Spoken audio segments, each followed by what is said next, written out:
not be involved fully in case study. My perspective is a little bit wider, but not so deep in detail. So I didn't have a chance to interview the stakeholders, for example. So I basically I can rely only on the opinion of all the people from which were involved in delivering the outputs from case studies. So this is actually my imagination about the imagination of how it works. But the benefit is that I have an imagination of all cases, which actually is a little bit different. So 4 cases actually we had. And regarding your questions, the first thing is actually there is no such notion like a spatial justice in minds of our stakeholders. So there is nothing like spatial justice. In fact, it doesn't mean that there is no spatial justice. So this is what we are talking about when we introduced the idea, the notion of spatial justice to our stakeholders. They realized, oh gosh, there is something like this. So during the interviews, focus panels, and so on, we introduced the term, the idea, the concept of spatial justice, and then they realized that, oh, so actually we are working with this, we are working for this, and we are trying to handle this, and so on, so on. So this is what actually happened during this project. So I think it's also kind of a output of RELOCAL that we introduced the notion of spatial justice into many of stakeholders. Now they can just use it. So it's just very close to them. They realize this, and I think it's also regarding the dissemination is also very, very interesting. That just the project introduced this to stakeholders. However, a lot of our ideas closely related to spatial justice, stakeholders are aware of. So,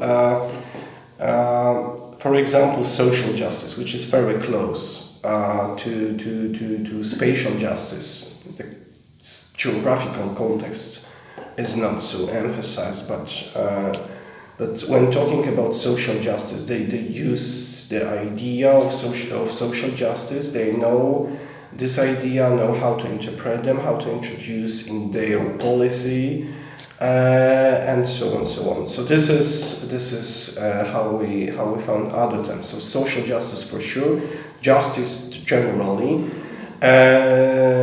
Some of them, some of our stakeholders know something about territorial cohesion, which is some of them are very familiar with, and also our stakeholders are very, very familiar with regional development. So this is also the other notion, the other term they know, they want to introduce, and they want to address to when discussing some issues, which are the issues of our project. So this is it, I think. And the last thing I would like to say about the spatial justice, rather about the context of the word spatial, not spatial justice maybe. So the problem is that awareness of our stakeholders about awareness of space, general geographical space, is very limited. So this is the challenge. They have for them this is very challenging to define anything in a spatial context. So they don't feel comfortable to define spaces, not points. Even if we are talking about pretty big areas like cities, they prefer to think about the city as a point. So the city is where something happened, not particular spaces in the city. And that was pretty difficult to ask the people to start thinking about particular places, localities, not points. So this is very challenging, even in a big city like Łódź. So this is one of the challenges we actually had to face with during the discussion with our stakeholders. We had one urban case and 3 rural, and understanding of rural space is also complicated. I think that for the people usually I think they can define something which might be called as a neighborhood. So this is the surrounding of my house, the surrounding of my home. This is something which I can imagine in a spatial context, and of course maybe some kind of focal points in the villages. We had a case we had the 2 cases. One was in eastern Poland, and there it's a goat village. It's a thematic village, and in this case, in fact, artificial space were introduced during the action.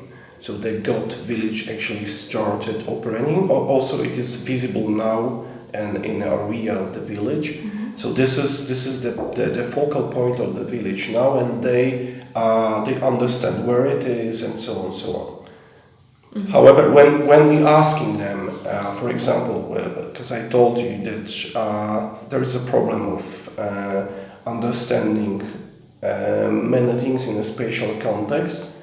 So my point was that if we are talking to the people, stakeholders, that if something is wrong, they told us that this happened in a village and nothing more. So for them it's not so easy to identify particular places of inequalities or so on and so on. And the same problem I noticed when making analysis of strategy documents.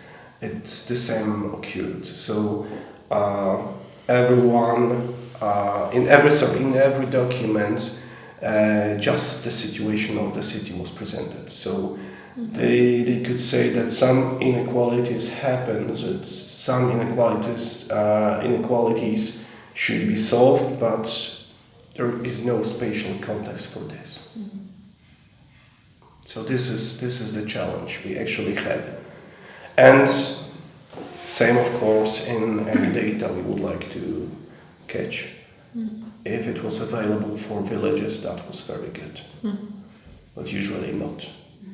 And we had to follow the data for communes or municipalities, so on and so on. Very challenging. As I mentioned, this understanding of generally geographical context, which is very poor in fact, and it's everywhere. So I mean, in the consciousness of the people and stakeholders, and in the data, and so on and so on. So for me, as a geographer, is part of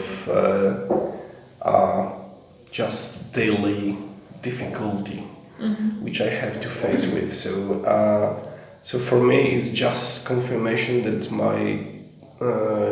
my job is just difficult, and other perspective is a perspective of a person engaged in the process of promoting geography in Polish Geographical Society. So I realized how much should we do to improve understanding of geographical context, and yeah, I think so. These two points are crucial, and yeah. So I don't want to say that this made me sad. I prefer to say this is still challenging for me. However, I'm really it's very challenging when you would like to share the results of your work, and then you realize that people are not using the same language. From my perspective, my language is a map. So if I cannot use a map in a communication from the geographer is pretty difficult. And to tell the story without a picture is really difficult. And the same we realize when trying to, for example, we had a focus with representatives of the city of Lodz. We used maps to show our stakeholders something. And this is my personal observation from the case that that was the one focus group I joined as a researcher and during the project, and I realized that these maps they just looked at this, but it was not so easy to read this. So this is also something. We talk a lot about using maps, for example, when talking to the people, when trying to discuss something with the people, stakeholders, and this is very complicated. I think that many of them just don't understand the language, they don't understand the map.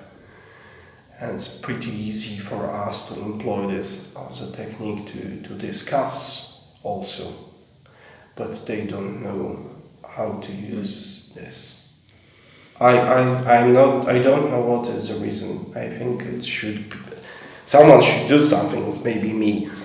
But it's challenging when you know that it's pretty difficult to discuss everything in geographical context, which is your context, and explain something. I think this is the main challenge. I'm not sure if only in Poland.